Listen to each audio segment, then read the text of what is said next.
Bruce. Playing the chalkboard. Ouch. Goodness gracious. A little bit of that. Playing the chalkboard. Welcome to my channel. This is my classroom in the forest on a properly cold day. Properly cold day. And this video, you could make an argument that it's a part 2. Okay.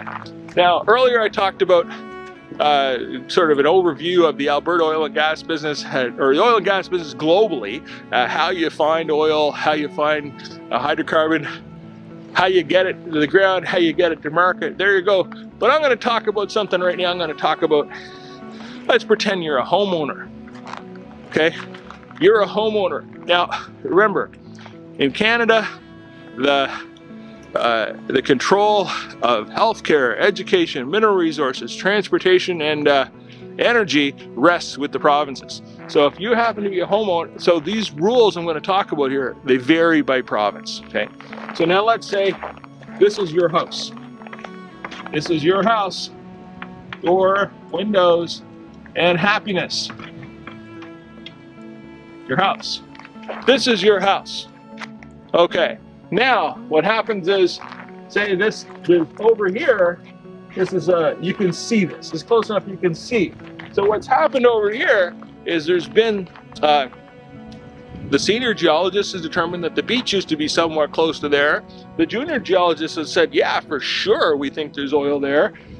The geophysicists have come along and done a bunch of geophysical surveys, which is going to give you, based on reflections and refractions and time delays and math, they're going to give you a picture of where you believe the hydrocarbon to be, and in fact, you get that, right? Okay, so they believe that there's hydrocarbon here, and let's just say this distance is, I'm going to say, what's fair? 1 kilometer, 500 meters.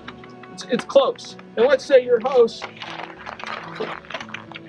This is your house, and this is the imaginary fence that encapsulates your house and your land. And so there's your house. This is your land. This is all the land you think you own. There you go. Okay. And now someone has determined that there's fossil gas here, and then an analysis of it has said, well, there's probably going to be what's called sour gas. So it's gas has a relatively high proportion of hydrogen sulfide, which is poisonous in almost any concentration, kill you in a hurry. That's your house. They say, okay, we want to drill a well right here. That's what wants to happen. And you say, because let's just pretend that you weren't raised there. Let's pretend that you were raised, I don't know, in Tahiti, somewhere else. And you think, wait a second, that's my land. I don't want to have that there. I don't want to look at that thing. I don't want to smell that thing. I don't want to have the noise. I don't want to have it. I don't want to have any of it. Well, okay. Now, that's what your thought is. But let's sort of slow this down for a second. Okay, the company's here. Now, to talk for a second with the province of Alberta, there's a type of person in the province of Alberta, or a job. It's called the land person, the surface land person. There's another land person. It's called the joint venture person. That's a separate conversation, but it entails the fact that almost all these projects are done collaboratively with other companies, and so you need to have communication between the companies. They're kind of like ambassadors. But a surface land person. So what happens is the only person that's allowed really to talk to you, the landowner, the surface owner, is the land guy, land person. So the land person knocks on your door. Hello, please meet you. You know, would you like a cup of tea? Pleasantries exchange, and they say, all right, we think there's hydrocarbon here, and we'd like to drill. This is our schedule. This is what's going to happen. This is where we'd like to put the road. This is a bunch of stuff, and you're listening to this, and you're thinking, that's nuts. No way. No way. Okay. No way. So you think, oh, it's just say no. We don't want it. All right. Say no. Okay.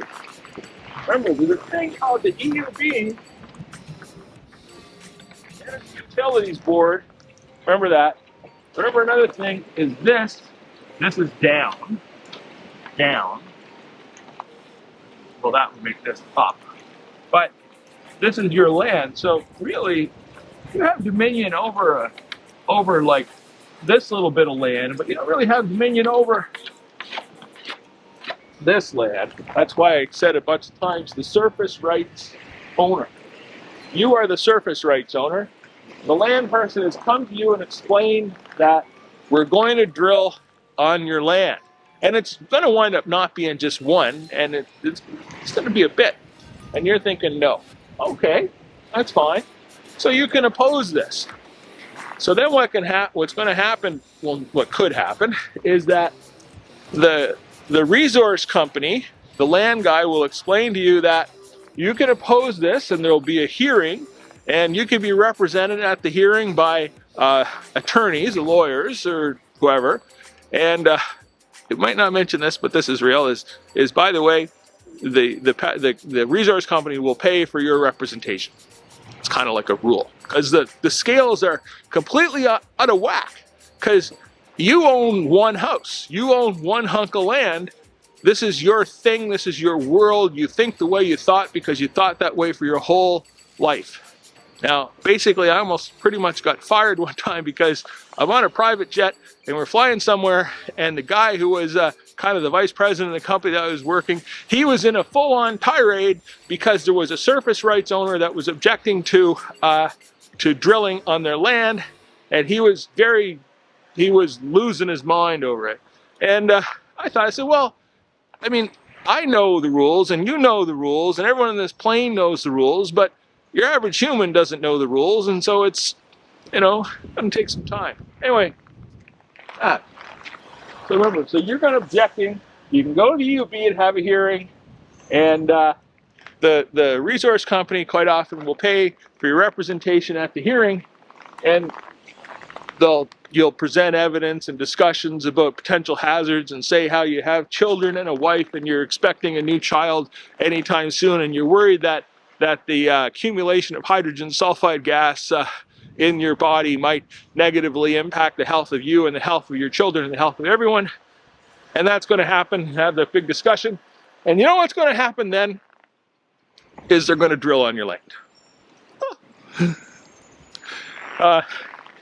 At the time that I was taking the lessons of this, and if all these rules have changed in the past decade, whatever, someone could leave comments and explain it, that'd be great. But the time I was taking lessons in this, at that time, in the history of, remember in my earlier video I talked about how many wells are drilled in the province of Alberta. In the history of drilling at the time of taking these lessons, I think the number of surface rights owners that had successfully opposed petrochemical exploration and development on their land was 0. They never won. Never ever. I think maybe since then there was like one because somebody wanted to drill a sour gas well like in the middle of a town. Okay, but basically you're getting the point here. The point is that the oil companies are going to drill for oil on your land. That's the almost certain outcome. It's like years ago, like in 1990 or something like that, I used to say to my friends that I would box Mike Tyson. I really thought I would. I said that, okay, I'll do it. I'll take if you give me $5 million, I'll get in the round with Mike Tyson, and I'll take $2 million for every round that I survived. Okay. Now, if you recall that some other videos I talk how there's a difference between knowing something and really getting something. So this is an example of it. I knew that Mike Tyson was a boxer. I knew that Mike Tyson was a ferociously dangerous person. I knew that Mike Tyson was the heavyweight champion of the world. Notwithstanding any of that, I thought that, well, I mean, if I get in the round in the ring, I'll take my $5 million, and if he knocks me out in a minute and a half, well, I'm up $5 million, it'll be fine. I didn't get it. I didn't understand how stupid an idea that was. Okay? I did not understand that. And some of this stuff falls in that same category, is that it takes a bit of doing to get the getting, the understanding. That's it. And the motivator of this particular day's video is that the province of Alberta, the premier of Alberta, has decided that benign, relatively benign, like that non-emitting sources of energy demand a far higher level of scrutiny than exists for petrochemical development. Okay? That's what's happened. And the horror show of this is, if you go, say for example, if you go and you look at the tailings pond of Lake Athabasca, which a tailings pond means, I grew up by a tailings pond, okay? If you think I'm a bit odd, maybe it's because I spent the first decades of my life inhaling dioxins and furans and swimming in the effluent from a steel plant. I'm not kidding, it's real. So if you go and you look up close at the effluent that's coming from tar sands development, it's mind-boggling. If you look at the casualness with which major emissions of hydrocarbon, leaks of hydrocarbon into natural resources is treated by the petrochemical company. Now they'll do the dog and pony show and and do the cleanup and say they're environmental stewards and a whole bunch of stuff like this. But the older I get, the more I realize that it's a show. It's a charade. It's the theater of caring as opposed to the actual caring. And that's that. Okay, so my point here is that if you're the homeowner and they want to drill on your land in the province of Alberta, they're going to drill on your land. Okay, I mentioned also that this thing about the land person, and there's a protocol in place to protect the homeowners, the land surface rights owners, but really it's more of a charade. And I mentioned that the rules vary by province in Canada. And I think that this is also applicable to the United States, like to the world, because a different version, I mean, like maybe the same rules apply with different words in different areas. But so let's go to Ontario for a second. Ontario mineral resource development. Remember, I said in Alberta you have the surface rights, the licensed surface right. This is you have to have a license to do this. This is a special designation. You have to have special skills to make this contact with the surface rights owner.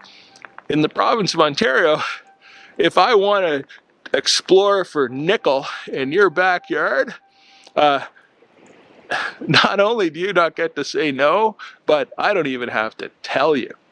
I just show up with my bulldozer and my crew and my shovel and my truck, and I start digging. And then you come out, running out from your kitchen, you say, "Hey, wait a second, what are you doing there? You're digging in my yard." I say, "Yes, we are. Thank you very much." Enjoy your day. All right. With that, my name's Bruce. This is my channel. If you enjoy this at all, or even if you really don't like it, but you just want to hurl stones, please subscribe. I like it when people subscribe.